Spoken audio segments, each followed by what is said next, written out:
The scenario depicted here is based on an actual event that took place in the Korengal Valley in Afghanistan. The events were recorded in an article written by C.J. Rivers for the New York Times titled, "Turning Tables, U.S. Troops Ambush Taliban with Swift and Lethal Results." Afghanistan, April 2009. As reported in the New York Times, a platoon from Bravo Company, 1st Battalion, 26th Infantry, 1st Infantry Division, conducted a successful ambush in the Korengal Valley. This platoon turned the tables on the Taliban. Led by 2nd Lieutenant Justin Smith, the platoon left the Bravo Company outpost just before noon on 10 April and moved up the valley. After Lieutenant Smith received information from a local villager about an imminent Taliban attack on his outpost, he moved his platoon up the nearby L08a mountain. The point man in the patrol spotted footprints on the trails. Near the lower crest, the platoon observed fighting positions that the Taliban had used to fire on the outpost in the valley below. 2nd Lieutenant Smith conferred with his platoon sergeant and refined his plan to move up on the mountain and establish a hasty ambush in order to disrupt Taliban operations in his AO.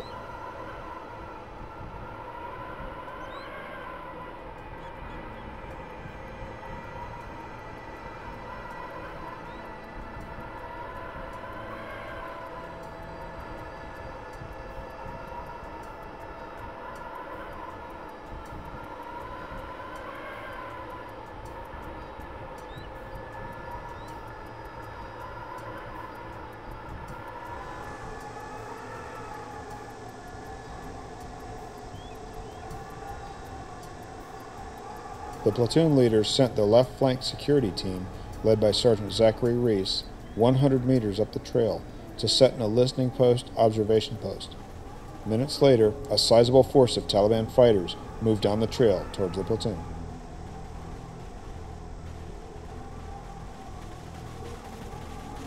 Sergeant Reese at the LPOP made initial visual contact and reported via FM radio to Lieutenant Smith.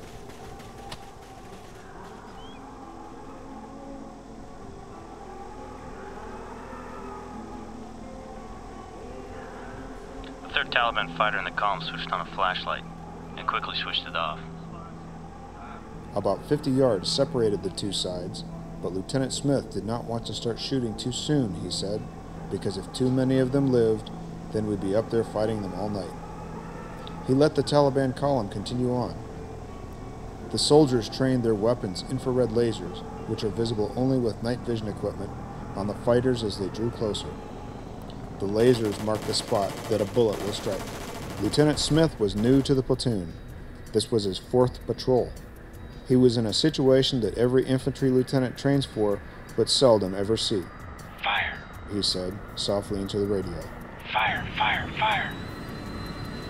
After AH-64D Apaches arrived on station, an F-15 fighter aircraft dropped a bomb on a suspected enemy egress route 600 meters back up the trail that the Taliban had come down. Following the firefight, Sergeant Reese and the search teams moved forward to search the enemy dead for items of intelligence value. One enemy fighter that Sergeant Reese was searching tried to attack him, but the infantryman killed him with a knife through the left eye.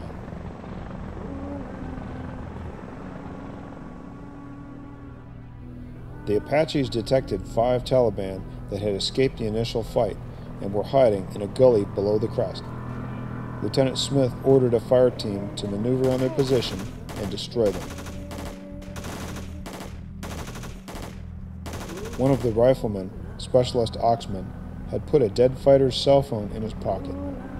As the platoon descended the mountain, the phone rang and rang, apparently as other Taliban called to find out what had happened on L08a.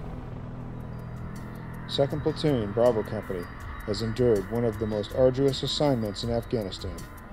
8 of the platoon soldiers have been wounded in 9 months of fighting in the valley, part of a bitter contest for control of a small and sparsely populated area. 3 others have been killed. In a matter of minutes, the ambush changed the experience of the surviving soldiers' tours. The degree of turnabout surprised even some of the soldiers who participated. "It's the first time most of us have even seen the guys who were shooting at us," said Sergeant Thomas Horvath, 21.